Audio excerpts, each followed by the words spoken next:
Hi, welcome to Clitorally Speaking, the podcast. I'm Michelle Doherty. And I'm Emily Lane. We are BFFs dedicated to bringing you conversations between girlfriends over a bottle of wine. Oh, I am so excited about the wine part. Oh, me too.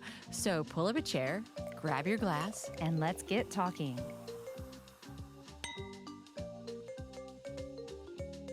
Well, hello, Emily. How are you?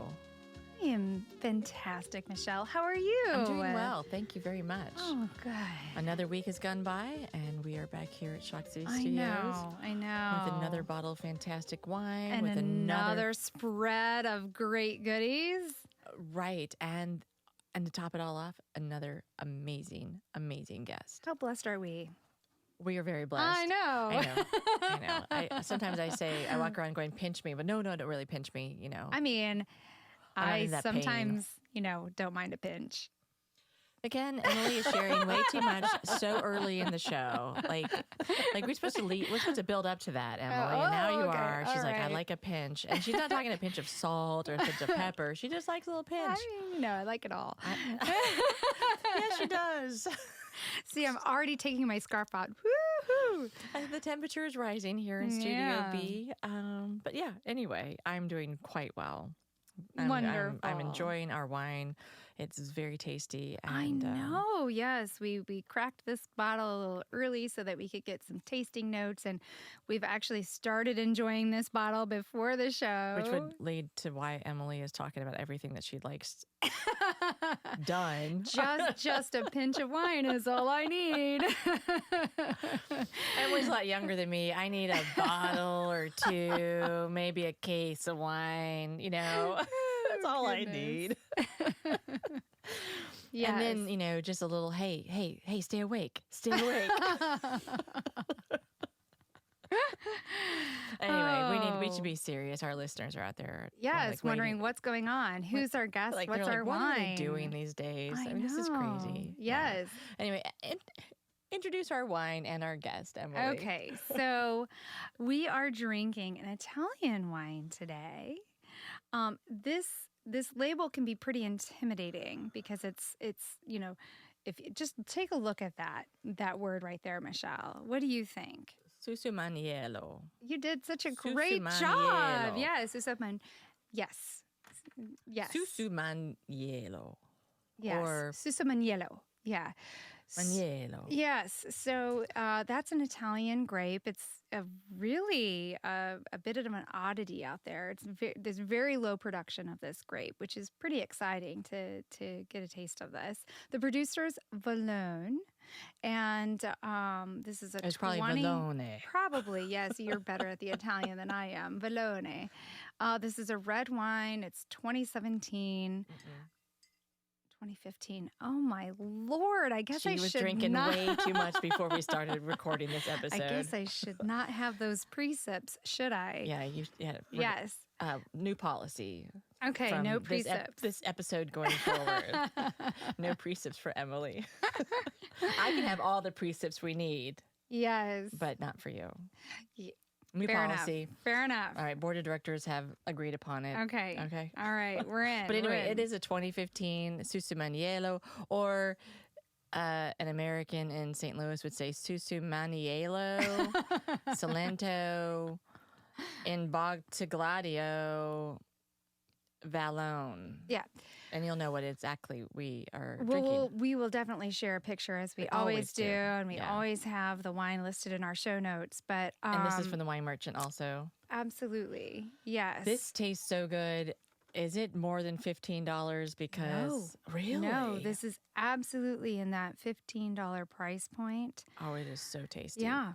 I mean, I think that this is an Italian wine, but I find that this is representative of like a northern Rhone kind of style. It's peppery, it's spicy, it's floral, it's dry and tart. It's very, very interesting.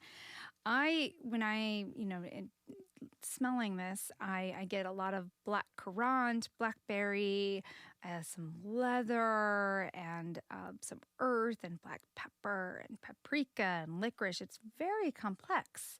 on the palate, I'm getting some pomegranate and tart cherry, a little cigar box, and I just find this to be extraordinary. And we just opened this, 10 minutes ago. Yeah, I saw you. Yeah. So I'm very interested to see how this progresses through our show. Oh, but the question is, Emily, are we going to actually last? let it last to the end of the show? Because it is so tasty. I'm like, I know. It's fabulous. I'm wondering what else you're going to drink, because what else is left in the bottle, I'm happy with. Right. Yeah, because it's that good, people. It's that good. And it's a grape that I've never heard of before. Yeah, it's very obscure. It was, in fact, I believe, almost extinct at one point. Yeah.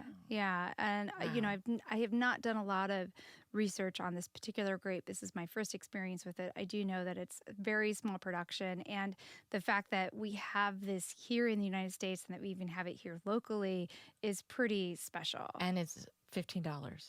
Exactly. Yeah, that's that. I know where I'm going tomorrow. Yes. I'm going to the wine merchant, and I'm going to get me a couple bottles of this. Yeah, it's a great price point. This is something you could bring to a dinner party and feel very sophisticated. It'd be great with food. It's a serious wine. Isabelle Raymond is our guest, and I just wanted to point out, Isabelle, that Emily continues to talk to me about bringing these great bottles of wine to dinner parties. Intent. And my reaction is, oh, why? Why would I want to get rid of this great bottle of wine? See, I haven't. And she's like, there's a wine karma fairy, and you're going to get better at it, Michelle. But yeah, it ends up just being more expensive for me, because for every bottle I give away, I want to keep. So I need to buy two or a case or two cases if I end up going. Fortunately, I haven't had to go to a whole lot of parties lately where I need to bring a bottle of wine. But I do believe in wine karma. You do. And I do also believe that this is, in that price point where just get 6 bottles of it, if that's in your budget. And then that way you can have some to drink now. I you can have 5 for me and 1 for somebody else. Absolutely. Well, yeah. And then the 5 for you can have, like, because we talked about a few weeks ago how sometimes we like wine hoard. We're like, we can't drink this because we only have 1. So this gives you a chance to have 1 now, and then, like, have another one soon after, because you'll be like, oh, that was so good, and then you can lay down the rest. Yeah. And this will hang on for a while. This is definitely very, very good. I agree. It's like life is too short. Drink the wine. Absolutely. So Isabelle, tell us your tasting notes. Well, it's very good. I haven't had a drink in a little while now, and I've been just taking it easy. And I try to stick to whites for the most part. And I told you I could easily do a red, and I'm glad that you picked this one, because it is amazing. I think it's going to be the wine that gets me back into drinking red. Oh, fantastic! It is so good. Yeah, it's not going to last this episode. It's not. We are going to have to talk really, really, really fast to get everything we want to talk about in on this episode. The 3 of us need to promise each other right now we'll sip it. Let's sip. Yes, let's sip it. This is a sipper, not a slammer. Let's sip it. So what happened, Isabelle, that you loved reds and stopped drinking reds? I think because I have the opportunity to hang out with people who have lovely wine cellars, and when they invite me and they share their lovely wines with me, they kind of ruined me for my little Trader Joe stuff. So I figured that I can really drink some whites and some rosés easily during the week or on the weekend, and save the reds for very special occasions or when they're very special. Otherwise, I just found myself getting headaches, or I feel like once I've had these amazing wines, it's hard to go back. But for the whites and the rosés, it's not so much. Maybe because I haven't had the great ones, but I think I'm very happy with what I drink on a regular basis. But for the reds, I kind of took a little break from them. So here I am at these conferences, and they have these special dinners, and they're $2,000 bottles of wine. Oh, that's extraordinary. So you're going. Wow. It's. I can see and so they how let you're me spoiled sip a it. little bit. No, I just get to sip a little bit, or if I'm invited. Wow. But well, okay, I'm going to do a shameless plug here. We do on our website keep track of the wines that we've tasted and have tasting notes on our blogs and so forth. And we really have it's a focus of ours to keep our wine in that $15 and under price point. that yet perform at a very high quality price point. Well, you nailed it. This is fantastic. Right. So, after we're done, we'll have to pull that up and point you into some directions that could be good daily drinkers for you that might help you get back into the swing of things. Yes, I agree. Because this is fantastic. I'm surprised. I was on a Monday night. And here I am. Like, give me the bottle. Let me go. Yes. Near the fried chicken place, and here we are having this fantastic. This is the first I've ever seen this bottle. Yeah. And I definitely am grateful to Jason, the wine merchant, for this recommendation for us to try it, because it is going to be added to my already growing wine cellar. Your cellar. So Michelle, tell us, have you had time to figure out what is the Michelle description of this wonderful Italian wine? Girl. This wonderful Italian wine is a wine that can get you into a whole lot of trouble. I love it. If you are not diligent and disciplined, it can lead you down some paths that might seem like a really great idea, but maybe you might regret in the morning or not. It's light, but it has such flavor, and that's the thing that's kind of confusing me right now, because it's very it has a lot of characters to it that I can't even describe. I'm not going to pretend that I can describe them, but it's complex, but it drinks very, very. It goes down easily. It's like a pair of. It's like a pair of panties that are held together by a string. Oh, I love it. Yeah, if you drink enough of this, there's no strings left. All right, so listeners, be forewarned here. Yeah. FYI. And if you are drinking this by yourself on your couch, watching Netflix, I highly recommend Juventus First Team, because they're all Italian soccer players, and you can enjoy what's on your on the big screen, and while you drink this Italian wine. I mean, it's just a recommendation, just a coping for those of us that are going to be drinking it by ourselves. Yes. So, as you were talking about this panty that's held together by a string, and letting your inhibitions just kind of flow immediately. Is it inhibitions? Is that right? Yes. It made me think of course, our great guest here, and one of the lack of inhibitions. Yes. One of the conversations that we had when we first had an opportunity to share wine together, and talking about one of her great passions, which is pole dancing. Yes. You have to say the yes with it. Yes. How did you get into? I mean, so this is purely recreational, right? Or yes. And so, how did you get into pole dancing for fun?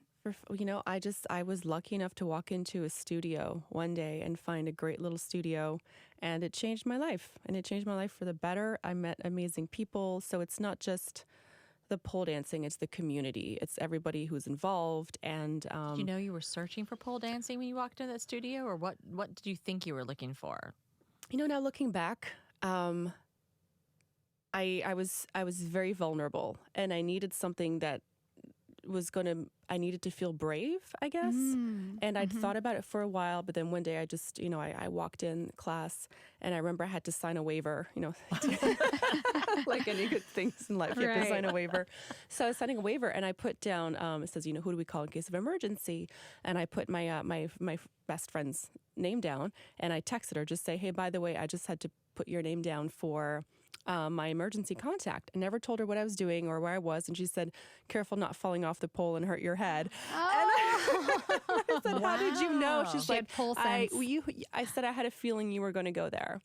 And so started with a few classes, and just it felt like home. It felt like a place that I wanted to go to over and over and over again for the workout, and also for the challenge, and for the people. Did you ever have, were you body conscious? Like, what was it? for me, like I would go, like I'm a modest person. So like that would be a great exercise in opening me up physically. Like I'm the person She in likes to be pinched, but she doesn't want anybody to doesn't see see her it. while she's being pinched. Well, I mean, I'm being pinched behind closed doors, right? Right. But I'm very shy in a swimsuit and all those kinds of things. I think a practice like that would be very freeing to just be like, here I am. It is. So I'm French, so I don't you're mind. very different. I Yes. like it is what it is, and you go to the beach in France and nobody cares. So that was not my issue.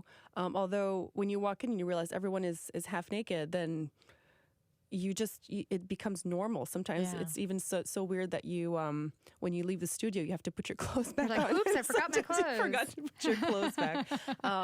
So I think for a lot of people it is, because you can, when you now I see like the newbies come in and their first classes and they're, tank tops and little shorts, and they kind of look around and they see the other people who are, wearing what they're wearing. And you need the idea of you're not naked in class, but you have you need some flesh to hold on to the pole. That's the idea, because you need that's the That's reason. what gives you the grip. You need a right? grip. So clothes you slide down. So that's the reason why you have little you can have little shorts, and a sports bra is fine. But it is vulnerable for a lot of people, and you can see that. And what's one of the best things is, now that I've been there I've been doing this now for 6 years. Wow. And when I you take it for granted that you're so comfortable, and then you see people who just start, and after a few weeks, and you see how they start standing differently, and they're just so comfortable in their own body. And I think that's the beauty of the pole community, is that you have all body shapes and sizes. You can be whoever you are, and you are welcome the way that you are. You have Very people like the who burlesque are crowd. very in much, that. and there's a lot of cross pollination. A lot of people who do burlesque do pole, Pollination. cross pollination. Oh, that's a good one. Cross pollination. So there's a lot of the same community who do both. It's such an accepting place to be. So it was a very safe place to be vulnerable. And you were feeling vulnerable, and you were looking for some place to be safe. And you were drawn to a studio. I can't even tell you. I just said I wanted to do this, and what have I waited for? Yeah. And I needed a little bit of courage to go, I guess, try. Yeah. I guess I just stumbled upon this group of people that it's been wonderful. Have you performed? I have performed. Oh. Yeah. So I've done. I go to Michelle Minx Academy on South Grand. And is that in the same? Was that the old floor where that's Floored the old was? Floored? Yeah. Yep. My mom, her old ballet bars from her dance studio in Tulsa, Oklahoma. She gave the lady who owned Floored her ballet bars. So those are my mom's ballet bars. It's really funny. Is No. that one of those ballet bars is in my house right now? Get out of town. So they were moving some things around, and I You said, have one of my mom's "Can ballet I bars? have one of your mom's ballet bars?" And I had it Wow. refinished. Actually, I refinished it myself, and I had it installed, and it's in my basement. Wow. And and I bet you it's a ballet bar that I actually use, because I taught for my mom in the studio in That's so Tulsa, funny. and took classes from her too. So I bet it's exactly that one that I stood at and did my pliés. That's so funny. It's such a small world, and that's what I love. And dance touches everyone's had an experience with dance, and whether it's ballet or jazz or modern, I think it opens up this. It's just weird that you're on my expression. podcast and you have my mom's ballet I know. bar in your house. That's really funny. Yeah, and when your mom and your And daughter were here, we right. talked about dance. Yeah, and that's growing up, and yeah, I think that's episode 13 or 14. I don't know exactly, but it's called 3 Generations. When we had that's my so mom funny. on and my daughter. Yeah. So there's still 2 of them there, and I took one to Michelle gave it to me because we're going to install some stall bars. Okay. In that Stall bars. Stall bars. What is They're, that? they're kind of they look like a ladder that you put on the wall with some one coming up a little out, and so you can pull yourself. Oh. And you can do, You must have extremely strong upper body strength. you have to start somewhere. So that's, one of my pet peeves when people, because I want to share this with the world. I'm like, please come pole dance. It's the best thing ever. And people are like, oh no, I don't have enough body strength. I was like, well, you'll build neither it. did I. Yeah. And you have to start somewhere. Yeah. So just come. No one expects you to, do inverses, inverse the first day. That goes back to what women, we always expect to be the best at everything we're going to do from the moment we start. You have to be a beginner. Right. And one of the best classes I do, or I'd like to take, is the beginner classes again. I'll do them in heels because I'm not great in heels. So it's always nice to start new, just do old moves or simple things wearing these 6 or 7 or 8-inch heels. It's a lot different than doing it barefoot. What was it like the first time you performed in front of an audience? Oh my gosh, the first time I performed was, I had to be convinced to do it because so I don't mind being half naked in front of people, but it was difficult to be in front of a crowd. I don't like being in front of a crowd. I did not want to have the... Really? So that was not my thing. I was very nervous. And the only reason I did it is because a woman in class, her name is Pam, and Pam just turned 65 this year. Wow. Pam was 60. She was like, I'm going to be 60. And I said, Pam, you have to do the show. It's the Extravaganza. It's one of the biggest pole shows in the country. Now, it's here in St. Louis. Wow. Yep. Lola's, right? No, that's Michelle Mink. So the Mink's Extravaganza. But Lola was the MC. Okay. Oh, that's right. When she was here, yeah. So again, small world. And so I said, Pam, you have to do it. She's like, oh, I don't know. Would you do it too if I do it? And I said, okay, well, we held each other's hand. Yeah. But again, there's all body types and all ages. And so, Pam is 65 years old and she's upside down. She's so amazing. She's so strong. And so it was the best thing I've ever done. I had all my friends there. Select friends. I was going to say, not only your friends. Yeah. But all the friends that were supportive and that I knew. And it's so funny because all the photos that, I had, there were professional photographers there, and all the photos that I have the biggest smile on my face the whole I could not hide my joy. And my friends, I'm going to cry thinking about right now, like the joy I had, it was so freeing. So that to me was the most freeing thing. So it wasn't being in class. It was like being, it doesn't matter because I'm not doing this for other people. I'm doing this for me. And it made you very happy, and your friends could recognize that joy they when they watched you, were right? Crying. Everyone's crying. It's all the emotions. So everyone thinks you're going to a pole show and it's fun and it's sexy, but there's so many emotions and everybody just puts their heart and soul and they just like emotional vomit on the floor for everyone to see. You're hiding nothing because you can't hide. There's nowhere to hide. And I think that to me was the lesson. That was my first time really being completely vulnerable in front of, I'm not saying the world, but that's how it felt like. Yeah. And to me, I said, if I can be half naked in front of a crowd and dance, I can do anything. And so it made me better at my job. It made me better because I went to school for a long time to do my job. But all of the fears of being judged or that just all went away. So now I'm just being me, and I got better and I got promoted and I just get so much better. So it's all because total empowerment for you. Yes. Yeah. Yes. And the people there too. I think there's also the group of people who are so accepting and see you for who you are and not for who they want you to be or what they expect you to be. That's one of the things I've loved about this podcast is when we talk to so many amazing women here in St. Louis, and we get to touch all of these wonderful communities that are happening, and the acceptance and the empowerment that is happening right outside all of our doors that we just don't see it on right in our faces, but it's there, and it's exciting to be in St. Louis when all of this is happening. Right. Well, and it's been going on and for a while, but I guess it's exciting to learn of it and know it's there, and it just continues to propel me to be a great advocate for our city and our region. It's just such a, we like to make fun of ourselves because we can be a little, people will look at our area as, real conservative and white bread and, gloves on our hands kind of a place. But, you remove that thin veneer, and it's very thin. We get all kind of texture and all kind of depth, and in our art, in our dance, in our music, and yes, we are so lucky. It's so true.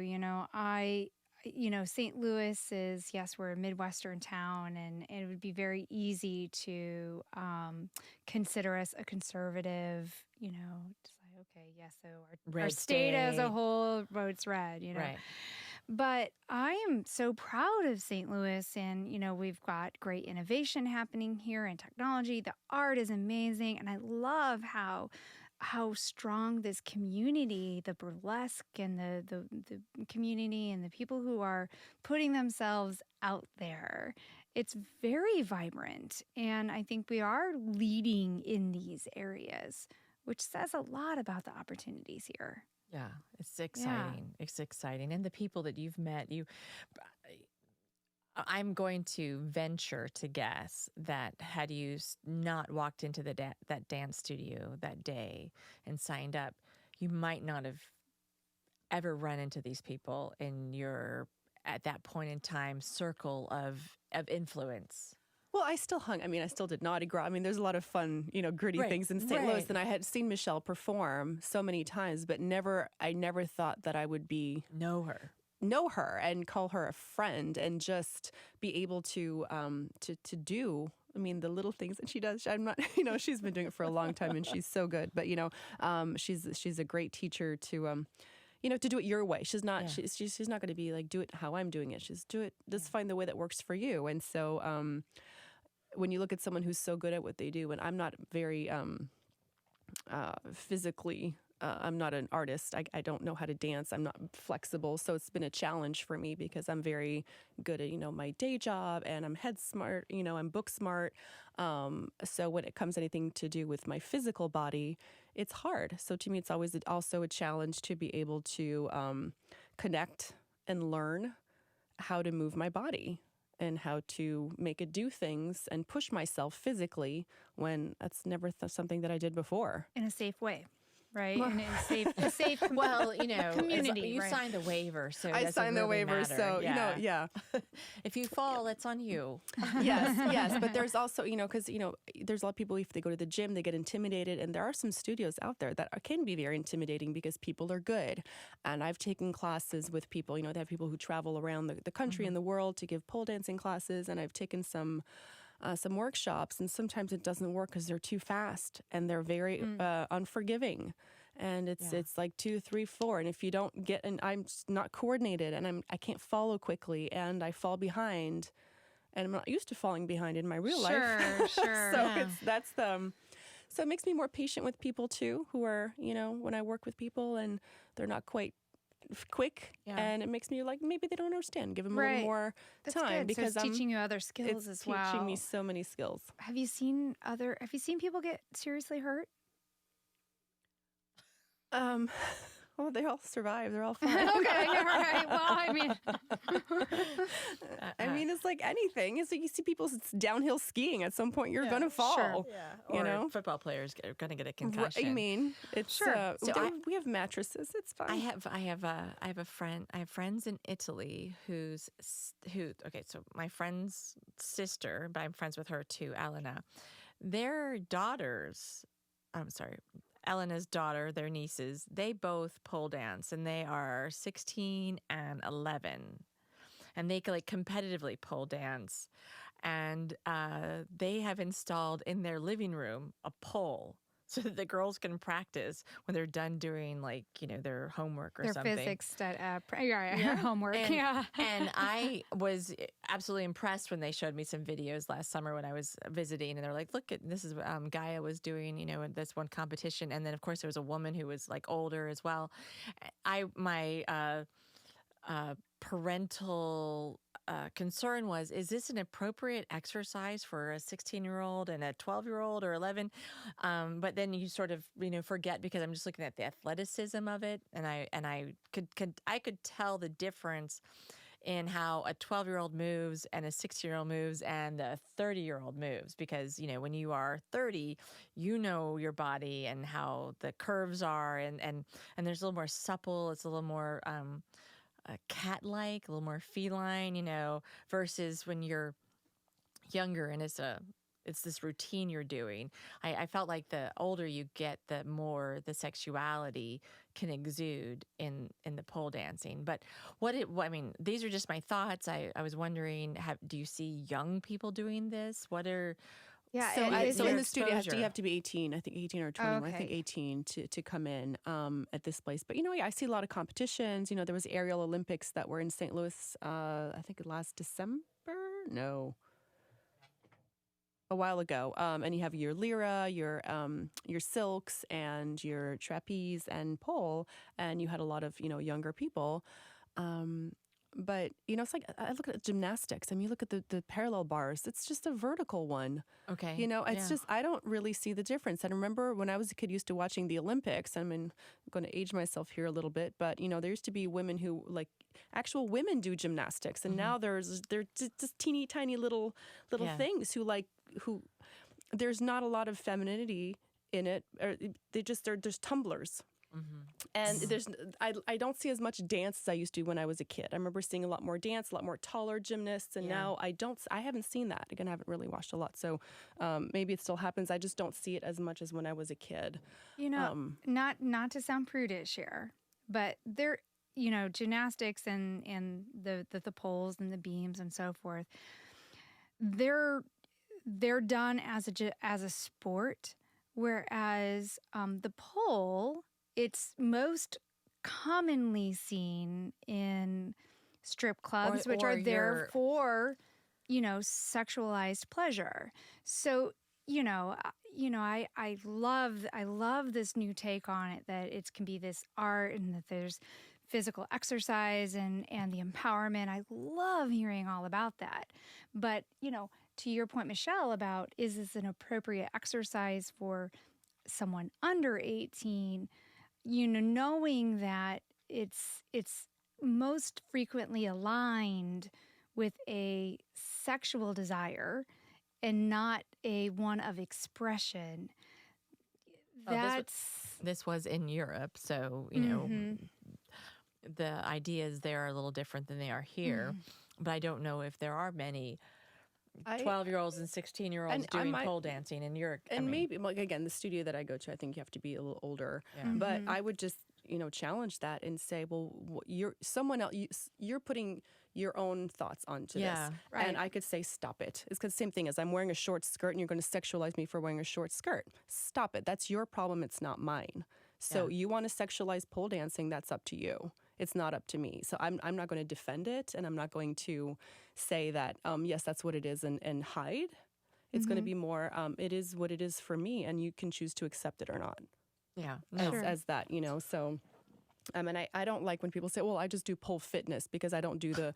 I say, stop it. So they stop don't... it. They have to put a qualifier you have this, on and there. I think, one of the... It'd be great if you can have one of the instructors here to really talk about the history of it. And I think Michelle Minks would be a fabulous person to have on to really talk about the history of the evolution of where it came from and where it's going, because I think I'm not the best person to be talking about the history of it, because I'm just kind of as someone who came into it. I'm not an expert, and I'm not someone who's had to live and fight for it. You're there for what it brings to you in your life. I'm there for pure. I'm just happy that. It was an opportunity and it was an option in St. Louis. Because I knew there were studios in New York and in Los Angeles and in Chicago, but to find this little gem. Because it's one of the best. Best kept secrets. I think when we have so many best kept secrets there are here. some amazing things here that, people, we're not in your face about it. We don't hide it. And I don't want to share it with the world. I want to keep it for our little group, because, you're more selective of who you want to come in, because it's so special that you don't want people to come and bring their own thoughts and start bringing it down, Well, okay, so by all means, I was not trying to offend you. I was sharing a potential viewpoint, and exposure. I've heard it a lot. I've heard it so many times. So but exposure, so people could actually see this other side. Education, right? Educating people on the reality that you see can only help this grow as a resource for others. I've right? tried for, 6 years since I've been doing it. At first, I didn't say anything because it was my thing and I didn't want to share. And then as time went on and I felt more comfortable, I started sharing, people I work with and what I do. I'm not going to share pictures because that's a little Very too, but personal. But Yeah. now I show pictures and mostly a lot of the men too that I work with. That's been interesting. But I figured the more I normalize it, and for them. Not for me, for them, because for them it's hard. And the first time I said I do pole dancing, the looks I got of I'm like sure. you could see the wheels go, but what do you mean? And I don't understand because you're not this. And all the thoughts that they had put on strippers or people who are sex workers, they couldn't put that with me, and they just didn't know what But to you're do. such a nice girl, And- right? but- Something like that. That's But what they you're were a professional. You're a doctor. What Right. are you doing this? And so it Right. just didn't fit in their mold of this doesn't fit in the category that you're supposed to be in. And I'm just here to say, well, those categories don't exist. You created those, or society made you look at me that way, or made you look at these women this way, and it's not. And so I do it very matter of factly, just you're just like that, and just look, it's fun, I love it, and so don't put it down. And now after a few years, they. You still get the little looks of like, are you still doing the pole dancing? Sure. I said, yes, I do. You want to see my latest pictures? I'm so proud of this show. And you know what it did? And I just kind of, You took the power away from them and shaming you about it by saying, of course, I love it. I love it. Thanks for asking. Yeah. And now, I think the more people who You do that, own the it. better. I Yeah. own it. It's not your thoughts of what I'm doing. It's what I'm going to share what I do. So yeah, I agree. There has to be more. I'm not going to say ambassadors, but there just has to be more people who have to say it. And it's more now on TV. I think, Jennifer Lopez is doing a video now. So watch all the classes, beginner classes in every pole studio start up booming. So did any of these men feel maybe more at liberty to be more flirtatious with you or inappropriate with you? There's nothing you can say to, I think. Okay. I'm just, No, I think it was just the look. It was that they could not put the two together. Because they had could not always put the two equated together. a pole dancer with a stripper in a seedy place on the other side of the river late at night with my friends, and I don't remember too much tomorrow, right? With you, professional doctor who I interact with every day, they How can you enjoy this? Or like, so I want to know more. And now at some point it's not, they just accepted that it's normal. Like we're not two different. There's not this type of women and this type of women. Exactly. There's women. It's like the Madonna and the whore complex. Yes, it is. And you know what? And just because you think she's a whore doesn't mean she's a bad person, and you should not respect her. Mm-hmm. So there's the other thing too, because you shouldn't look down on people who do this either. Right. Who are part of the oldest profession in the world. Well, right. You pay for it, then you should respect it Yeah. too. So I think and I say all the time, I have a lot of friends who are sex workers and pole dancers and strippers, and I think it's great. I think it's they deserve as the same respect as anyone else, and Very, very fair. Okay, I think this is a good point for us to refresh our glasses because we are definitely in need. We've actually made this first class last a lot longer than I thought we might. So let's pause. Take a little break. Let's get it full again and continue the All right, conversation. fantastic. Very good. Look, I was not a fan. I hope I didn't No, look offended. it's fine. Okay, 'cause I want you to know I wasn't judging no, you. no, I no, was no, just no. being, I was like, here's a perspective, Yeah, I just Right. Michelle did this podcast when it was alive. It was on YouTube, I think, and she goes through that story because there's been you pay for it, then you should respect it Yeah. too. So I think they deserve as the same respect as anyone else, and their angle, right? And so there's been and like really really big fights. So yeah, I've done. So I go to Michelle Minks because I've. Fastening within their own community, there's been some issues, and I just listen. I go to class, I listen to what's happening, but I don't have a. Yeah, so yeah, I go to Michelle Minks. Minks Well, I love your statement. characters to it that I can't even describe. I'm not going to pretend that I can describe them. describe. I'm not going to pretend. That one needs more. Describe. I'm not going. I'm not going. I'm not going to pretend that. I'm not going to. Oh, this is really good wine. I need to. I'm not going to. Did you take already? I'm not going to pretend. Thank you for reminding me. Describe them, but it's complex. Describe them, but it's goes down easily. Describe them, but it's complex. That's the thing that's kind of confusing me right now because it's very it has a lot of characters to it that I can't even describe. I'm not going to pretend that I can describe them, but it's complex. But it drinks very. We're going. But it drinks. We talk about our guests. Drinks. He helps us. He like curates the wine for the guest. Mm-hmm. So this is spicy, like you. Drink. Yeah. Lipstick on it. Drinks very, very. I think so. Yeah. So I was thinking. There was something that you said right towards the end there that I thought, ooh, this could be a fun way to.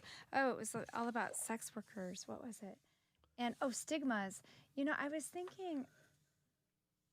Who was the? There was somebody that was just politically about. Oh, Trump and the massage people that's selling access. I don't think that they're into selling access. No. It was. Well, hello, Emma. Who was promoted to a judge or, a judge, and she was. She at Yale. She had written a paper about if you are raped, it's your fault. Oh, I don't know. Based on how you're dressed, like. Oh, is this the new judge that replaced Kavanaugh? Yes. Oh, Yes. That lady. Yes. I don't know if I can talk about. Okay. Yeah. I don't know. I thought How about did that. your breakfast go with Trump Jr.? Did you go? Oh, so Did you wear your white? Do we want to talk about that? I don't know. No. All right. I mean, I'm still processing. oh, well, we could also talk about The book. the book, I but want to talk about your friend. What happened to your friend in New York when you were with her? Yeah. oh yeah, the drugging, because we all drugging. have stories there. Yeah. Let's We'll do talk about that. for some women, they'll just not they'll disrespect the sex workers, but others they'll just anybody. Just disrespect anybody women in general. In general. Yeah, I love that. Let's do that because I forgot about that bit, and Yeah. that's You liking those almonds? They're good. yeah. Let's do that. That sounds great. This is what the package looks like. If you need to, Oh, it's Dove. Dove, That's nice. if you need to go bring some home to your lady, your dear fine. And I did ask my friend if I could share this. And she said okay. And I said, because I'm going to be talking about your story, and I'm not going to say your name, but are you okay with that? Okay. And she was like, absolutely. Well, and I was also thinking it might be fun to talk to Michelle and see after this launches if we could offer a just on Instagram or something, offer a discounted dance session or something. Since we're talking about it so much, it might make sense to do something there. I don't know. I'll see if there's room because just something to introduce explore. it and say discount Introductory class, whatever. Right. Whatever. Okay, let's get back in there. We're ready. Good color. Wow, when I go a week without drinking and I just drink You all feel on it. Monday, I know. I agree. I apologize. I know. You look great. A little color. Can't tell. No. Can you tell that I just don't know what I was talking about? Right now? I'm trying to stay engaged. Emily be like, well, is there water here or is it out there? It's out here. I'll go get you some. Maybe I need just A because I feel like I'm going to have a refresh. choking moment and I'm not going to have any water. We should make sure you are prepared for that. Yeah, for sure. Well, the wine is helping. It's a nice little coating. I'm not eating anything.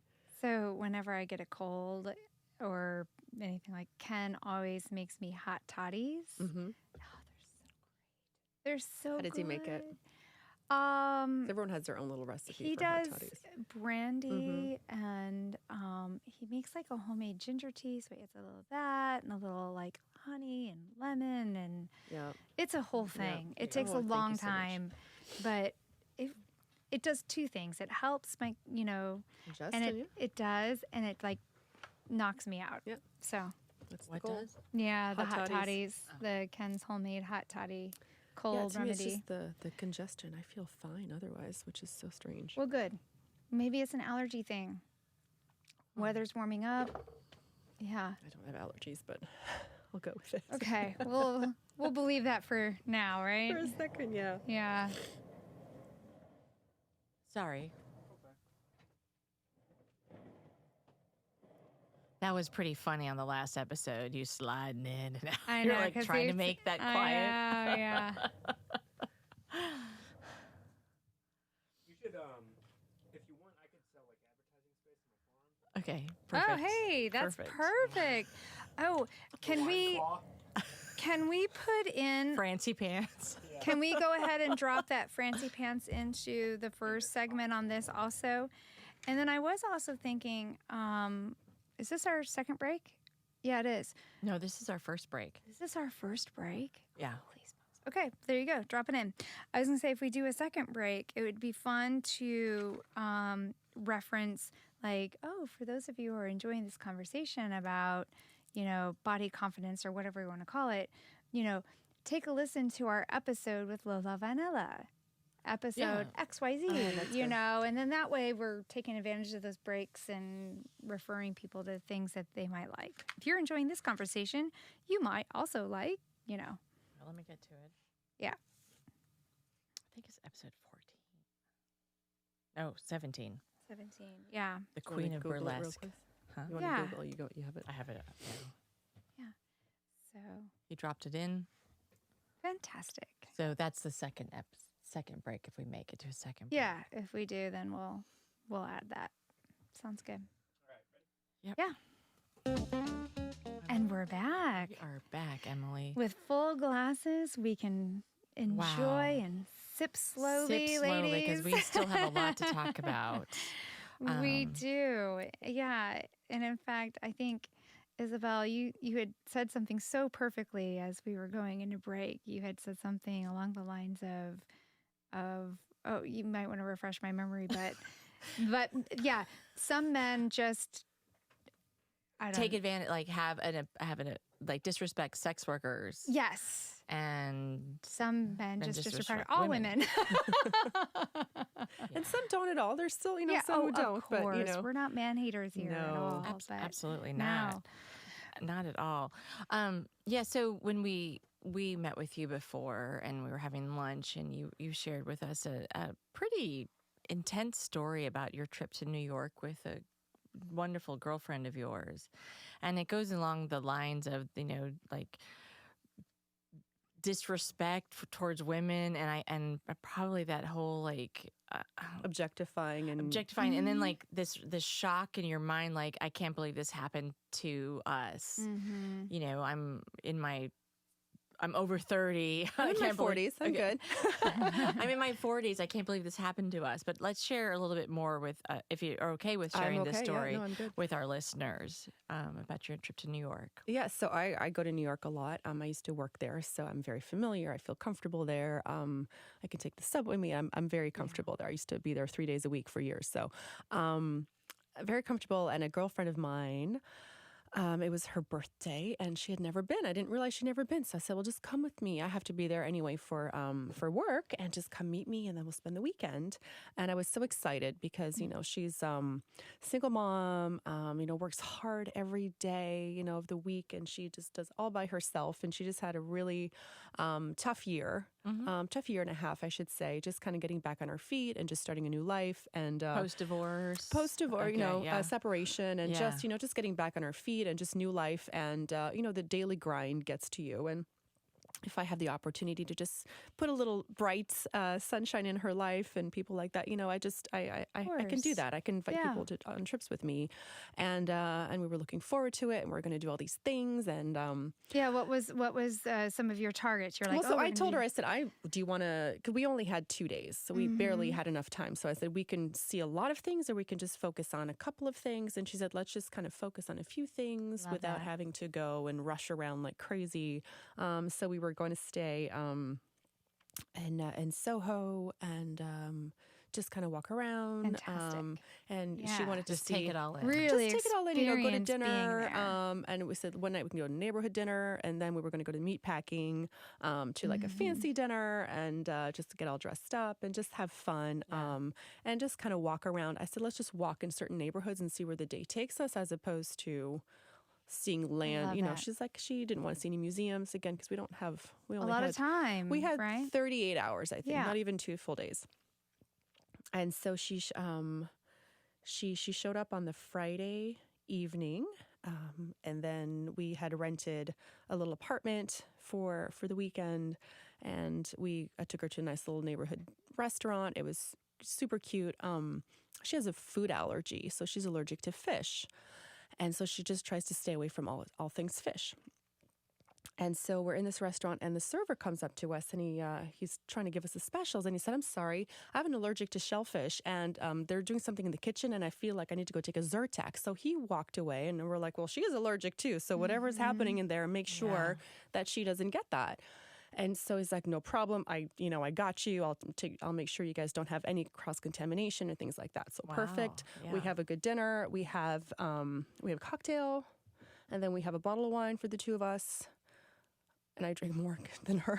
Were you still in your red phase then, or was this a white wine you were drinking? I think we were drinking white wine, yeah. Okay. Yeah. And so you're talking about a bottle of wine for the two of us and a cocktail to start over 4 hours, right? Okay, so sure. Very slow pacing. super slow paced. And so the weather was pretty bad. And so I said, let's just go to, I remember this little Italian restaurant that had karaoke in the Italian section. So I said, let's go there. It'll be really fun. And we show up, and there's just nothing happening there. So I said, well, let's just go to this neighborhood bar because it's cold, it's raining, and we just need to get out. So we go to this little neighborhood bar, nothing special, and we just sit down and we talk and just kind of absorbing and just, chilling out. Happy to be there. Just happy to be there. It's just just a little, Sure. it's not a nightclub, Tavern. it's just a little bar, a little neighborhood bar. And so these boys, and I say boys, I don't even 20 years, you're barely junior. 21, Yeah. barely, if that. Borrowing somebody's ID to get there. Kind Just of that, so that young. age. And I'm laughing because I'm like, I'm in my 40s. And I said, child, what are you doing? But it was funny and amusing, and I'm kind of laughing. Yeah. And, my friend, she has, she's post separation. And so it's, if someone wants to flirt with her, I'll let her. She's you loving know? it, Yeah. right? No, she's it's laughing okay. too, but I'm like, I'm not going to stop it Yeah. because Right. we're just talking, and they bring their friends and talk. And so we're both having a drink. And then one of the guys, and I remember this kid, I swear to God, I felt like he was a kid. He looked like the kid from Jerry Maguire. Yeah. The little Yeah. boy, But Yeah. grown up, barely grown up. Okay. That's good. And I said, oh my God, the kid from Jerry Maguire's flirting with us. It's ridiculous. But, just silly questions like, what do you guys do? Where are you from? And I just stuff. the I'm like, I want to basics, hang out with right? my friend. But I said, Yeah. let's just be polite, Right. because that's what we do. That's what we do. We cannot be And impolite. and so at some point, one of the kids says, "Do you guys want some shots?"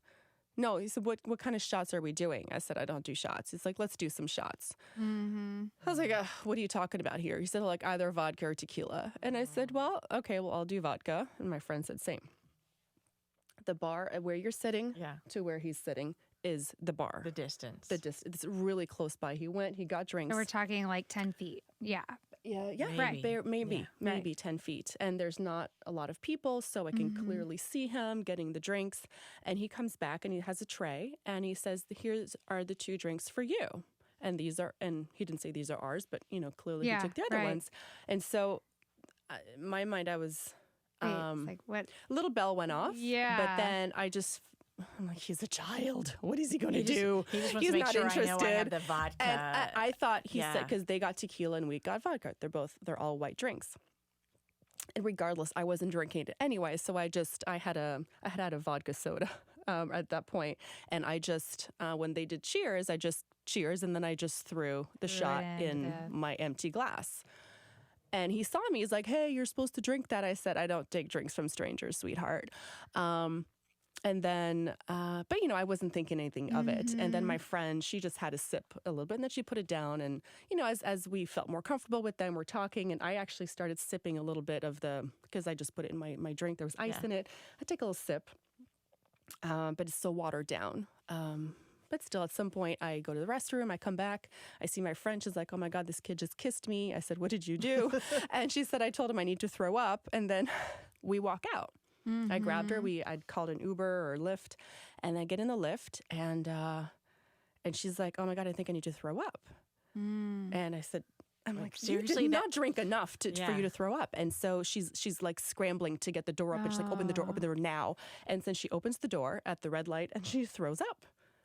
And so I'm looking at her going, I've known her for years. I've never known her to do this or see. And we didn't have that much to drink. Right. Again, now it's 2:00 in the morning. So you're talking about a bottle of wine, two cocktails each over 8 hours. Right. So it's really not. With having had dinner. So I'm thinking, oh my God, maybe there's a food allergy. And so we stop another red light and she has to throw up again. And then we get to the apartment and I have to carry her.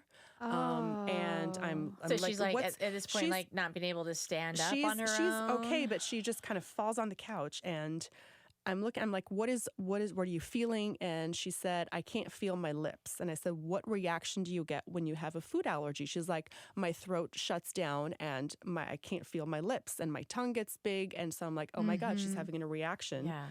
To food maybe. Right. But then maybe the guy had like shrimp on his mouth. And I'm just talking maybe about the food that we had before. Right. Or when he kissed her or something. Is it transferable? I didn't even think. I'm just trying to, because she's still speaking to me normally. Okay. She's not slurring her words. She's just saying, I just need to lie down. I had to take her boots off because she couldn't even move. And so I'm like, what's going to happen to her? Is she okay? So I put her on her side and I'm making sure she's breathing. I couldn't sleep at all because I'm just trying to make sure she's okay. And I don't want to take her to, she's sleeping. Care. I just think she'll be fine. Yeah. She'll be fine. And then the next day, a few hours later, we're talking and I said, how do you feel? She's like, I think I was drugged because she was roofied. She was roofied. Wow. And so she had to stay in bed all day. Oh, and I'm happy birthday, right? And I'm just like, I'm too old for this shit. I remember going to college and thinking about this all the time, and I just haven't thought about it. Yeah. I'm always, I guess in the back of my mind because I never take drinks from strangers. It's been taught, but I can see the bartender give it to me, but I just could not believe for the life of me this is happening. How dare they do this to my friend? I'm so mad. I just want to go back and fight them and tell you, bring my cousins with me because, I was telling some guys that I work with and they're like, did you report it? And I just started laughing. Right. Report what? Exactly. Well, what do you want me to report? I think that there are a few things you could report. You could call the bar that you went to, and you could identify. How are we going to prove it? Well, it's more putting them on alert. So I had an experience in Seattle actually. And I was there for work, and I always had my process when I was traveling. And I'd go with my journal, I'd go with a magazine and a book, and that way I was properly prepared to entertain myself. But I'm naturally kind of social, so it doesn't. No. We're working on bringing her out of that shell.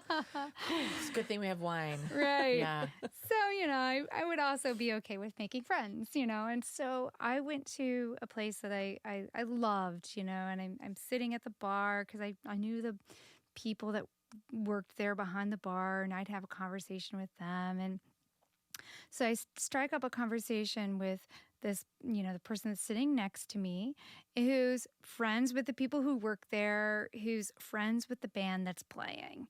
And so I felt comfortable talking to this person because, we all kind of know the same people.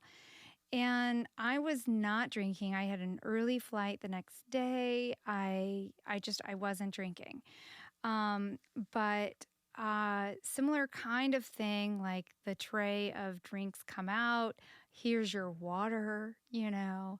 and I start drinking my water, and I'm like, maybe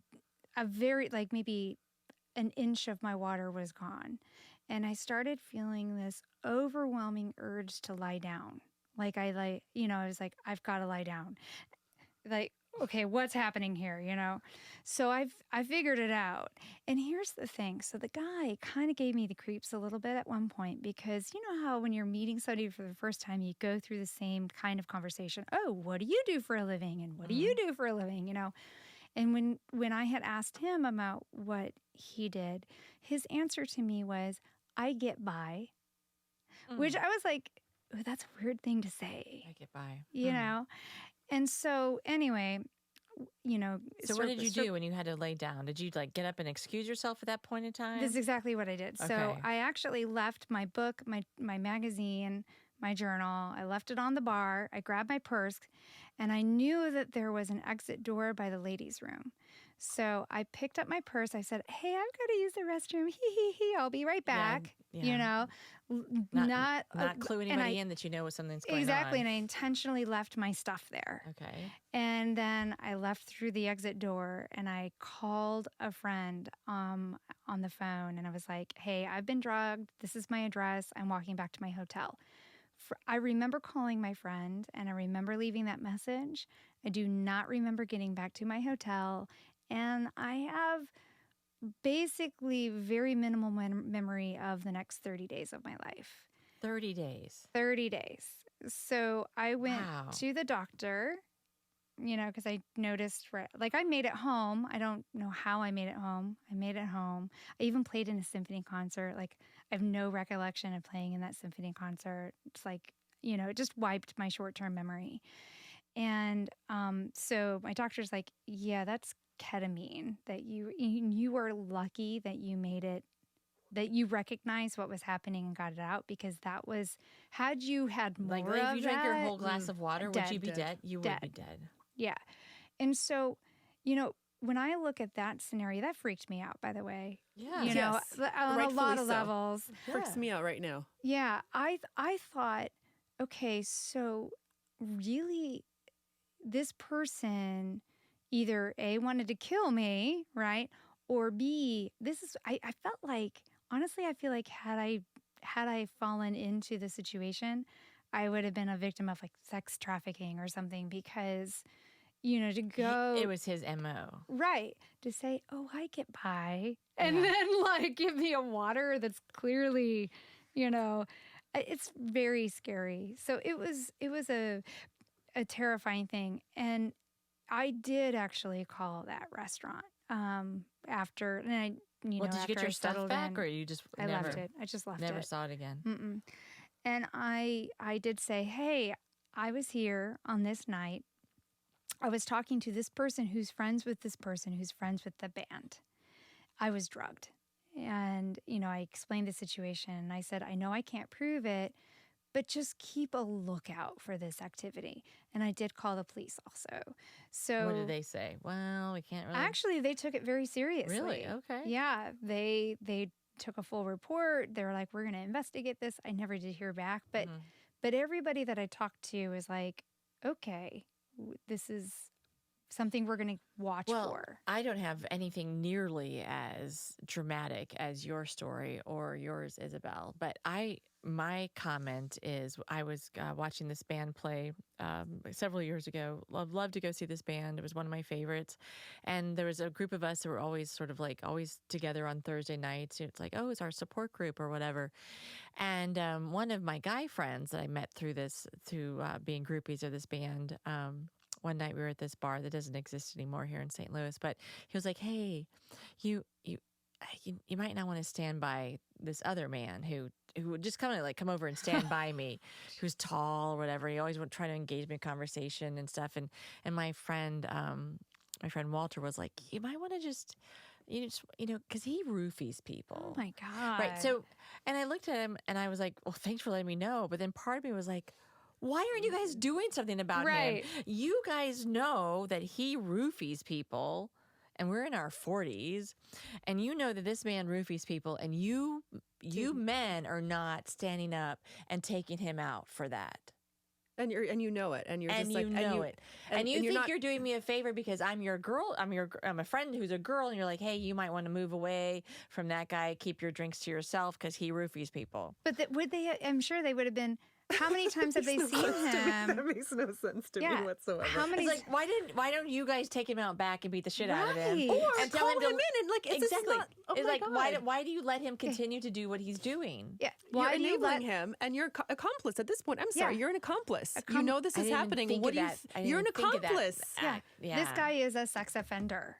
You and know, you're an accomplice. and you are.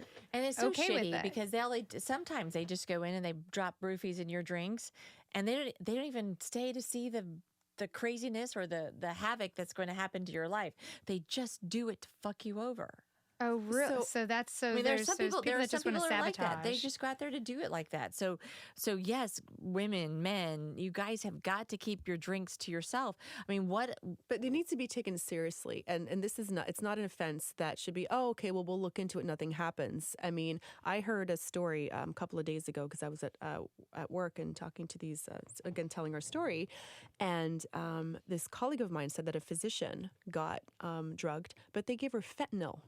Oh my They put God. fentanyl in her drink, and she was lucky enough that she's a physician that she recognized it, and they take me to the hospital right now. They had to give her Narcan to revive her because she could have died. She could have died. my Someone gave her God. fentanyl. So that's murder. Yeah. At this It's point, attempted murder. It's attempted murder, and so it's not funny. It's not something that should be joked about, and it's something that should be taken seriously. And the fact that some men are aware of other aware and men's they're doing it. behaviors. And I even talked to one of my bartender friends, and I said, "Hey, so."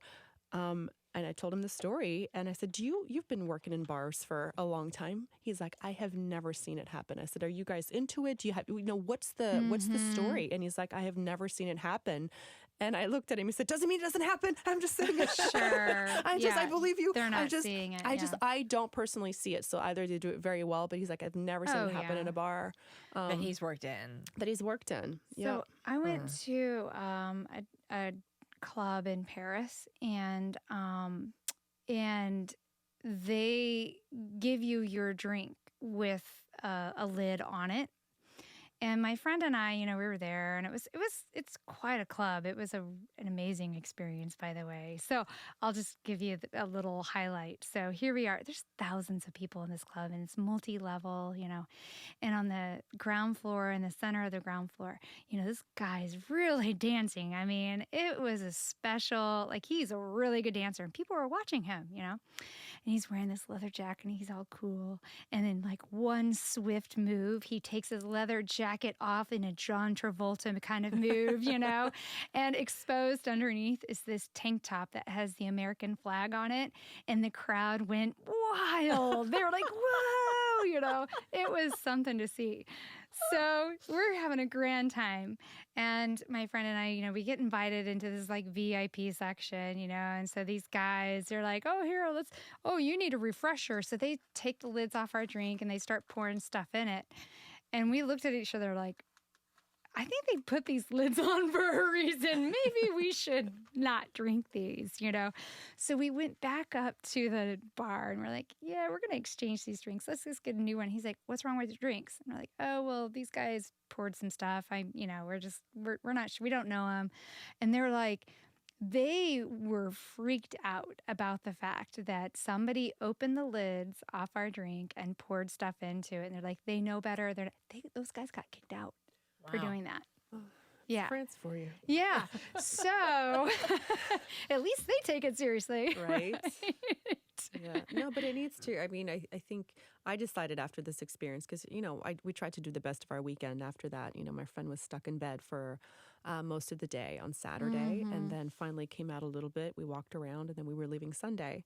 But we're just kind of forced to, okay, just move on, move forward. It's done. And there's not much we can do about it. But I decided from that point on that, how do we have these conversations with God? We need everybody to know this is not okay. And I don't want to go out about it being angry. Of course I'm angry about it, but that's not going to change how things. It's harder to accomplish something by just saying, and I don't want pity. I just want people, who know me and care about me to be like, that's not okay, and I'll watch out, and then to kind of spread that and just say, it's scary because I don't know what's happening to my friend. I don't know what happened to her, and it took me hours to figure it out, and think that's affected our whole weekend. I mean, it's like someone's moment it's of affected beyond her moving that. forward and from it this. affected you for at least, your whole life, but like 30 days you lost. I mean, for me, like, yes, I had the short-term memory lost, the 30 days, which was gone. But I actually had short-term memory problems for a good 6 to 8 months afterwards. And the other effect was I was terrified to travel. And I was terrified to travel by myself. I was terrified, which is when I got Iggy Pup. Okay. I got my dog as kind of like a travel companion to give me something, other to do than just go to the bar, right? I was like, I'll go back to my hotel room. I'll play with my dog. But I was terrified to travel. It affected me for a very, very long time. And, ultimately was one of those things that, was a part of me leaving that company that I had worked with, because they were very unsupportive of the fact that when this happened to me, I wanted to take time off of work, and they did not want me to take time off of work, and I was very emotionally traumatized by it. Yeah. And physically. As you should be, and that's the thing. There's such long-term consequences that people don't talk about, and what kind of made me even more, pissed me off, quite frankly, after is, when I go to Pole Studio and place where we can talk and share all these things. I said, this happened, and all the girls there, everyone had a story. Of similar. Everyone had a story. And I'm like, this is not okay. And they're like, oh yeah, girl, you throw up on that stuff. And oh yeah, this happened to me, and this happened to me, and this happened to me. And I'm like, enough. I mean, I'm tired of hearing every woman go through these things, and it's like nothing, and it's not okay. And I all I can do is share with men to not be like, oh, watch that guy, he's going to roofie you. Like, no, arrest him. Like, call him in. Don't be an accomplice to this. Be angry with me for because doing that to the people you care about, and not even people you care about. To people. Yeah, you're right. Period. You're right. To women. Yeah. Period. Or to men, because actually some guys too, it happened to them. They get roofied as well. Yeah. So this is, to me, is just, it's so dangerous. And you don't know what you don't know what you're doing. Like you said, if you had that whole glass of water, I would have died. Yeah. And so I just had a tiny bit of it, I just think that it's amazing that you had the presence of mind to say, I don't take drinks from strangers. I mean, that is seared into my brain, because I can tell you that I have taken a lot of shots from strangers. If I'm at the bar, that's why I sit at the bar, so I can see the bartender giving it to me. But I'm just saying, is that I think back to like the number of times I've had, oh, sure, we'll do this shot, that kind of, and I am so grateful that experience has not happened to me. Now, there's been crazy things that have happened, but none of it has been because I was roofied.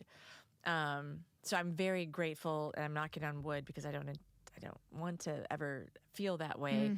But you had that presence of mind. You had the presence of mind. I need to go. I need to leave right now.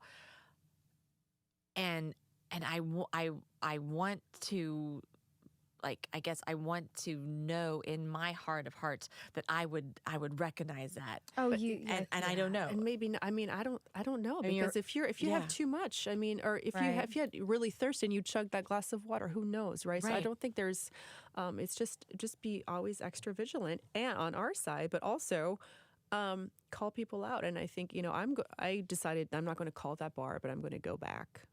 Yeah. And talk to them in person, because a phone call, I don't know who I'm going to get on the phone. I'm going to, and because the bartender knew them too.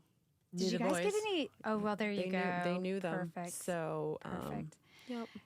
I'm just so curious about what's going on with the person who does that because, you know, we've had Power, multiple control. conversations about consent and all of those, right? You know, He's a fuckwad. I'm just gonna say okay. that, yeah. Well, I was just going to say, I mean, most men, right, want to have consensual success. Well, that too, right? They want their sexual experience to be positive. They want both partners to feel positive in it. You know, like generally speaking, I think as a whole, that is the desire. But so often that is, you know, we go through these experiences where it's like, okay, had someone been roofied and then taken back home, that person is not having a positive sexual experience. That's just rape. You don't think it's about, you know? It's not about listen, power. I know a lot of horny women out there who are willing to have sex. So if you want, I mean, go out. There's a lot of people out there who would willingly consent. Yes. There's no reason to do this. And it's not about sex. It's about power. It's about saying, I can do this to you. And what are you going to do about it? Really? It's to make it's to put you down. It's to make themselves feel better or stronger or powerful or because so whatever. It has nothing to do with sex ever. It's to do Really? Because many of them don't even, they'll do it to you and they'll walk away. And then now you don't even know that you're dealing with the ramifications of an action that somebody who cares little for your existence drops something in your drink.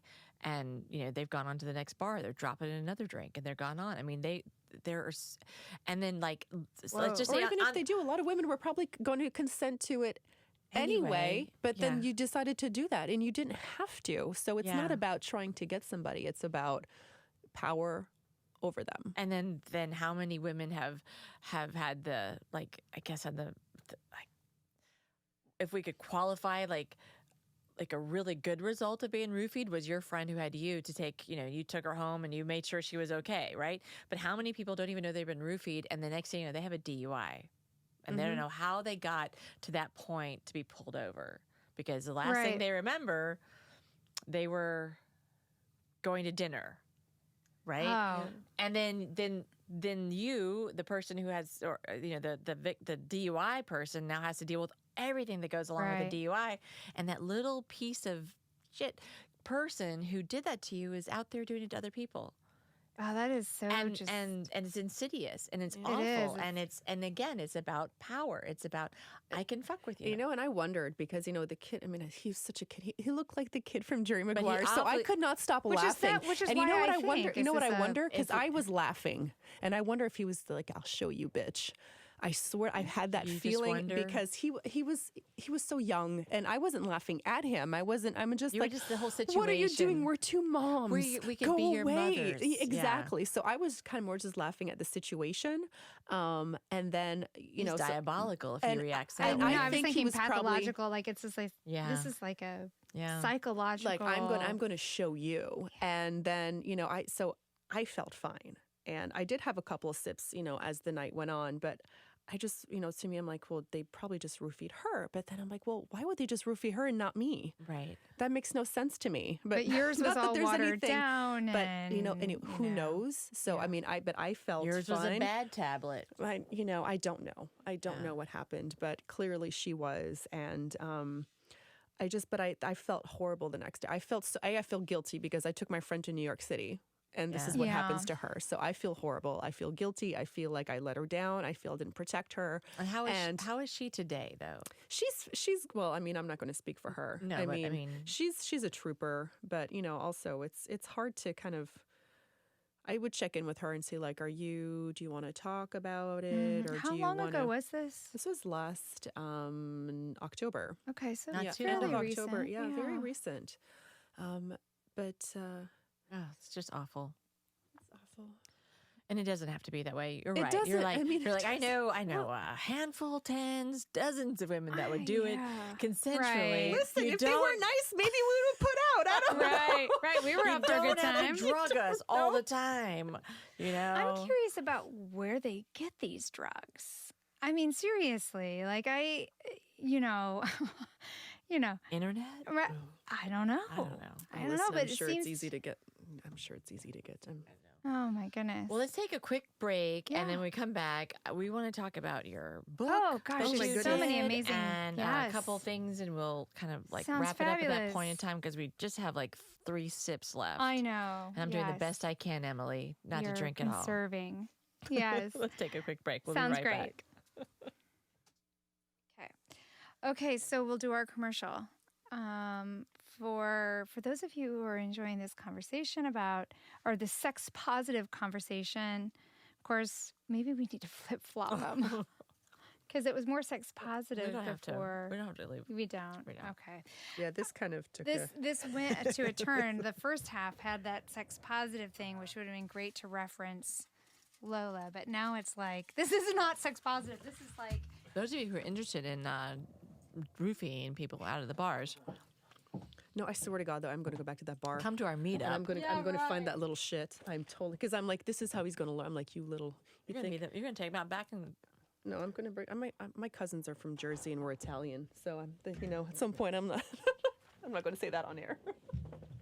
just No, on I'm just gonna YouTube. go. I'm just gonna, no, I'm just going to go scare the shit out of him. Like, I know what you did, and I will find you, and I will tell your parents. I'm like, you know what he reminded me of? Kavanaugh.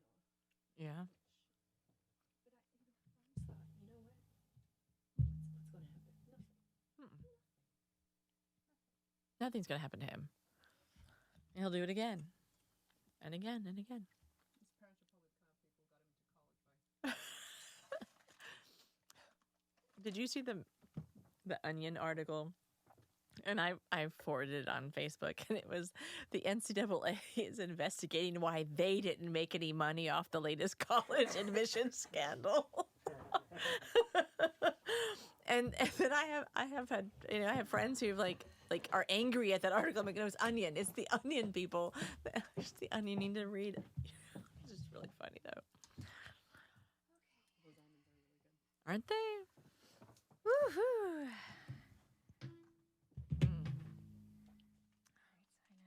Give us give us a little bit more. That's my son splash. is That's good. That's good. sleeping. That's plenty. Isabel, give it a little. You go home at the end of these on Monday nights and be like, I thought I was buying enough cheese for the week for my house. And there's only 4 pieces left because of Sam. No. I love this package. Where's this from? I got that Schnucks. Those were Deerbergs, I think. That's from Deerbergs. I love No, but if I don't eat stuff like this during the show, Mm-hmm. You're Giant pasta thing before I showed up. we're slurring and yeah. I'm wishing I didn't have such a complicated name for our podcast, right? Right, Is it right. I know. So I try, and plus, I have to get myself home. So You do. and And we have to our- get up early tomorrow. Or We- not. Did you hear us? St. Louis Magazine is interviewing us tomorrow. Oh, that's great! Congratulations. That's cool. They're a fan. That's really cool. So, like, They're a fan of the show. is that a... Stupid question. Is there a print St. Louis magazine? Yeah. We'll be in the digital for sure, but she's going to try to get us on the print too. It's crazy. And then what? The last couple weeks, we both have had we've had people quote us to us. Yeah. Oh, that's so Randomly. Funny. Remember what? Are you like? I don't know what the hell you're talking about. You know that one episode when you were talking about it, like We've had an episode number 1 experience. Or people said that to us. Like, or yeah. Well, we know what they're talking about because they were like, in episode 1, this happened, blah blah blah, and so now me and my friends were at work. We're like, oh, totally episode 1 this morning. yeah. That's pretty cool. I know. And I had a. So I we're had like, a- is that like jargon or slang or, Yeah. or what? Or what are we? I don't know. If people are We are using- getting our own vocabulary. People are using our stuff to like describe their day. That is that. We're becoming our own verb. I was episode 1. Mm-hmm. I was episoded 1. Uh-huh. What is it? Which is the verb? I was episoded or is episode 1? I experience. Yeah. Where you have say it doesn't make me think you should. Yeah, no, it's cool though. Presidential It's fun. indictments. Even how do you say that, right? But it's pretty exciting. So yeah, we do. These next two. We know we're gonna. Oh, fantastic! Are they for us? Shoe diet. Oh my god, I love this. didn't Put it in sign my it yet. car, and then I You forgot. didn't Well, sign you're it gonna yet. have to sign this for us. Oh my gosh, Fantastic. and we'll make sure to share this as well. So we want to So talk old. about the shoe, the book, and the texture of St. Louis and Sex and the City, because I have a really Well, that kind of goes in the. yeah. Okay, great. All right, I'll let you lead our way. We are coming back yet. This is where I Yeah. have to have closed caption for our Right. listeners. Hold on, let me have a sip of my water. Did they just reach out to you? It was like somebody you didn't know, and they just. Well, I had met the editor. I'd met her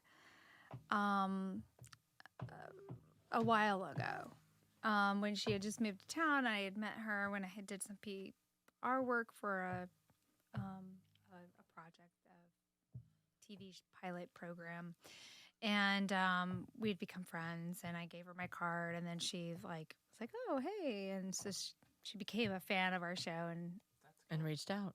yeah. That's awesome. Yeah. Yeah, I mean it's such a difference than when we were like tackling people on the street and like Oh yeah, now they want to be tying seen. My podcast. You look congratulating. You have a podcast. It's not real. yeah. And then they hand you a card. I have one too. Yeah. We'll rate each other. Give us 5 stars. Hey, speaking of stars, on iTunes, everyone that's rated us has been 5 stars, but one person gave us a 1 star. Who the fuck is that? I don't know, but one person gave us Well, a then 1 you know star. it's a good one. You know And it's- then it has taken down. So we've had 25 ratings. No way, we've had 25 ratings. And the fact that one person gave us 1 put us down to a 4.5. So we need more 5 stars. I'm not very good at math, but that doesn't seem like No, I agree with you. We should definitely be a 5 star. 0.75, I think. Yeah, but the way we've that had they 25 ratings? yeah. It's probably the same 25 subscribers on YouTube. You got a loyal fan base. We do. So yes. All right. Let's All roll right. in and wrap this baby up. Most exciting segment coming up. All right, and we are back. Are. We have emptied that bottle. We've We split it up have. among all of us here at Divvied this it up. table. We've had some great conversation. We've covered sex, drugs. Are we going to rock and roll next? Oh, I don't know. I think let's just go back to sex. Oh, that sounds good too. Let's go back to sex, or something more fun. I don't know. But I do Shoes. How about shoes? sex shoes, Sex in the City. Isabelle, you not only are an accomplished pole dancer, but you are an author, I am. and you wrote a book called The Shoe Diet. Indeed. And you published this back in, I'm looking right gosh. now. What I'm scared to say it was. I feels like it was yesterday, it was but yesterday. it was a long time ago. No, the copyright. 2007. Oh, that's like 12. That's not too bad. That was the wrong thing to say. Not too bad was the wrong thing to say. But no, that's quite an accomplishment, to publish a book. And the Shoe Diet, the premise is, could you mind telling us? Sure. So it's I wrote this based on my experience to quit smoking. But when I moved to the States, I moved here in 2003, and I was watching the news all the time, and it was always like, here are the fad diets, or here are the diets you need to do, and here are the 5 things you need to do if you want to lose weight. And it's always the same 5 things. I'm like, why don't people just do it? That's what you need to Right. do. But it's hard. And Yeah. so, what are the 2 things you need to do? I think you guys gave me a interesting response last time I asked you, but generally, when you ask people, what are the 2 things you need to do if ever you want to lose weight? Move more, eat less. Yes. So, watch what you eat and exercise. So calorie intake in, out. So people know that. they just don't want to do it because it's hard, or they don't Well, know need when an it's incentive program.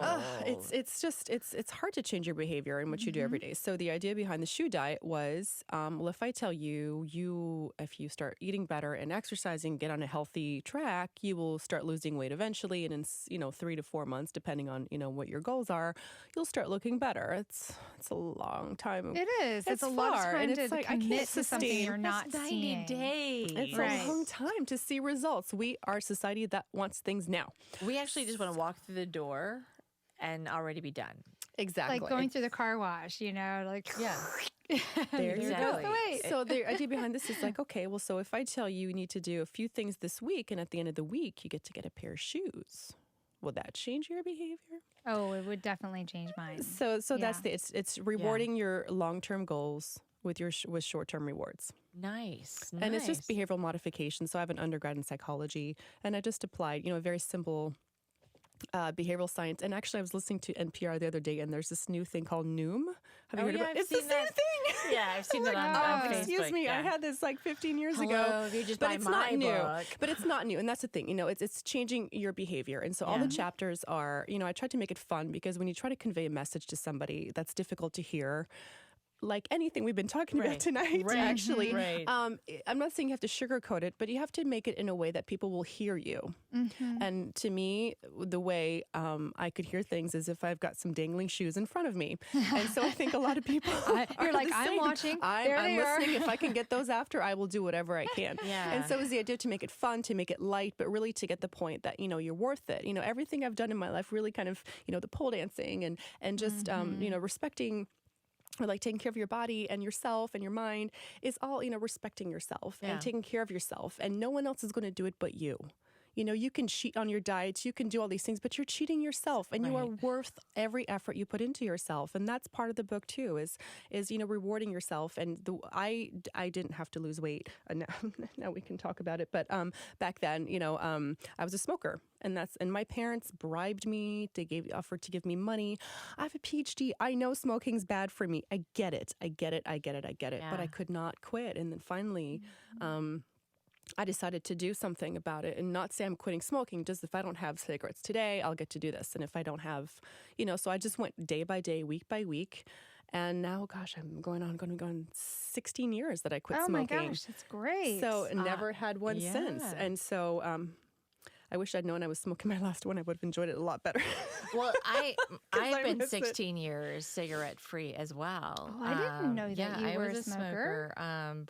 and I quit with every pregnancy. Mhm. And my last pregnancy, William, I did not take it up anymore because my ex moved, he left, and so I didn't have a smoker around me. Okay. And I kept thinking about I didn't want to be nursing my newborn and have all this, the smell of smoke on my body, and him to take that in. Mhm.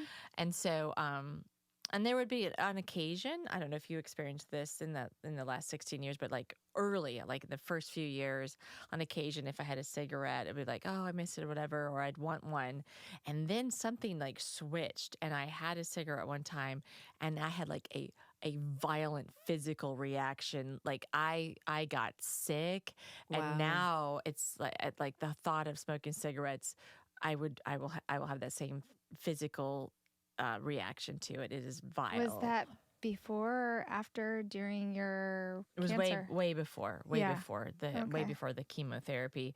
But my son, he would say things like, "Well, I saved your life, Mom," because I Aw, got that's pregnant with sweet. him. I'm like, "Well, Right. yes, you did. Yes, you did, William." And I can't, and I also look at women my age who are smokers, right? And I look at like their skin versus my skin, you and have I'm great skin. so thankful You I have great quit. skin. It's like, but I was,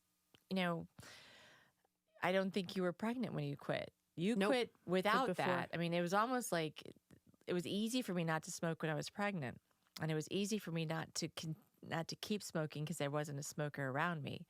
But I don't know if it would have been that easy just to quit with like you did.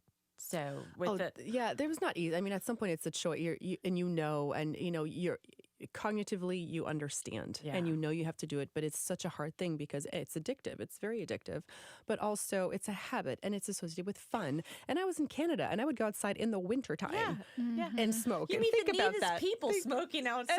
So it's part of it's just there's such a thing. And I never thought, I remember thinking, I will never be a non-smoker ever. That's not who I am. And now I'm like, I cannot believe I was ever a smoker. Yeah. So it takes a long time, and it is a process, and it's a long process, and you're going to stumble. And one of the chapters in there too is when you do stumble, you have to forgive yourself. You don't quit all. I smoke, now I'm done. You have to you get back on. You're like, okay, Let me go buy a all cart. right, I and will. have Got that no one shoes, cigarette. this week. Yeah. Gotta But you know what? return No those last pair. Yeah, No. you know? And so at some point, there's a story in there, and I tried to fill them with the little stories of my, like, what was it, like the Telltale Heart? Oh, Was it yeah. So Edgar that's Allan Poe, one of the yeah. chapters, Telltale Shoe, because I had planned on buying a pair of shoes, 1 week, and I smoked, and I still bought them. I'm like, screw it, But then every time I saw those shoes, I was reminded that I Yeah, cheated guilt. and I never Yeah. wore them. And so that's me, and I think a lot of people are going to, they'll know what I mean when I say that, and they'll feel it too. But it's just, you're cheating yourself. And the idea is you're trying to be better for yourself. And, you can say, oh my God, I cheated. And, when people say, I didn't have a cigarette today, or I didn't have this cigarette, and I had all these cravings and and I didn't have one, I didn't succumb. No one's going to come and tell you congratulations. Right. No one's going to come and know the effort you put into not smoking or not eating or working out. You know what? It's hard to work out. And I started working out when I quit smoking, and I never worked out before. I couldn't breathe. Yeah. I was running. I was like, oh my God, this is horrible. But then I didn't want to have cigarettes. Every time I had a craving, I would go running. I used to make sure I had a cigarette when I was done working out earlier. I was like, all right, as soon as I was your done with carrot at the this end of the stick. 2-hour workout session, I'm having a cigarette. This was, like in the 1998 or whatever, and now I think about, oh gosh, for every step forward, I took 3 steps backward. And I started smoking when, cigarettes were $1.40 a pack. I can't imagine spending the money that people spend today on a pack of cigarettes. And that's why for the shoe, is you put all that money aside at the end of the week. So what are you could packs buy now? They're like $7 now. They're so expensive. So if you smoke a pack, even like if you smoke 3 packs a week, 3 packs in a week, that's still 20. They're almost as expensive as Starbucks. Well, put your Starbucks money and your cigarette money, even your cigarette money, you put that aside for, and I would tell people, one of the chapters is also, it may not be shoes for you, but it's whatever makes you happy and whatever is not. So it could be watches, it could be CDs, it could be, it couldn't be anything that you intake. It had to be something that's physical, or an activity or something that you're not consuming, because that was part of it too. And also, who you hang out with and hang out with people, so there's all these little things, how to have a path for you to succeed and to really understand the efforts that you're making, because no one's ever going to come and tell you how proud they are that you didn't succumb to those. You need to be proud. You need to be proud, and you need to reward yourself. Yeah. And then after a while, you don't need you can always need shoes. And the best part of this book is that every shoe I bought was tax deductible because it was a business. Exactly. So, much like our wines here Right? on Literally Speaking the podcast. Yeah. Right. So I want to ask, the shoes that are on the cover, is there a particular significance to this pair of shoes? So that's me. That's me on the cover. Yeah, nice. And I still have those shoes. They were, to me, I was a graduate student forever, so I had no money. My $5 flip-flops were good enough for me that week, But I remember seeing those shoes, and I saw them. God, I see them on TV or somewhere, and I was like, I have to have. Like, that was the ultimate when I published for this book, and it was just, to me, it was like you worked hard and you deserve, And at the time, remember when shoes like $300 were so expensive, and now it's. It's still expensive, but now you have like $1,800 for. I mean, it's crazy. So these were still decently affordable at the time. And I still have them. I will never get rid of them. They are beautiful. They are comfortable. Do you pole dance in them? No, that would ruin the shoes. Oh, would it? Okay. Yeah, no, I got some special shoes for that. Yeah. No, those are they're elegant. And actually, they have this designer. I tried to get, discounts. That never worked out for me. So are people able to buy your book on Amazon still? I think there's still some on Amazon, but they just need to contact you? Yeah, no, I mean, you should go on Amazon. There should be still some there. Otherwise, we can share a link to. Yeah, share a link to it at some point. It's been a while. Theshoediet.com, is that still? No, that doesn't exist that's anymore. The thing, unfortunately, that's what happens when you talk about an old book. But, if people are interested, contact you guys, and then you can let me know, and I'm just happy to Absolutely. To pass it on. Pass it on, absolutely. Yeah, that's wonderful. It's a great plan. Well, So- this has been a wonderful conversation Absolutely. tonight. Yeah. Yes, Thank I you so love much, it. Isabelle. Thank you. Thanks for everything. Coming out tonight. I know you were a little under the weather this morning, so Yes. thanks for rallying. I think the wine has helped everything, including my voice. I think it's the Italian. It's the Italian wine. Did you see my hands go crazy too? Like You were Italian. starting to talk like an Italian, yeah, and your hands were going. It's all good. Our YouTube You will see. watchers That's will be able to see true. that. Yes. Yeah. But we covered a lot of information tonight. Definitely. So, sex, drugs, and shoes. I love Sex, it. Drugs and shoes. shoes. We Oh, like is that to- going to be the name? That should I be the name of the think episode. It's a good Yeah, idea. Sex, drugs, and absolutely. shoes. I mean, there you go. Yeah. I'm going to write it. Emily's going to write it down. I got it, So, ladies. listeners, I have something to implore that if you guys would please 5-star us, subscribe to us, go on our YouTube channel, Clearly Speaking the Podcast YouTube channel, and use every single email address that you have and subscribe to us.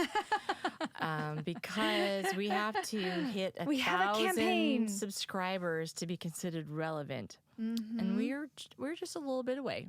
Just a little bit. We'll get there, though. We're climbing. With all of our clitorati that's out there, I know we'll get there. Right. But it is important that you subscribe, you like, you share, so that others know that we exist. Yeah, others can find us. I know that And you guys love us, but tell your friends about us as well. That's right. And we want this conversation to grow. So, yes. Yeah, we have so much more to say.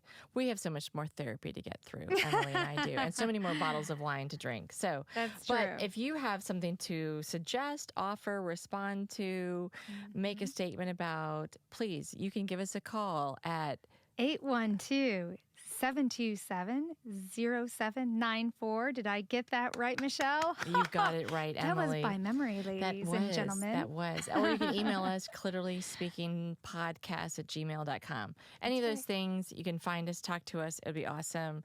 Thank you so much for listening. We Thank love you. Isabelle. Thank you for you for joining the being here today. conversation.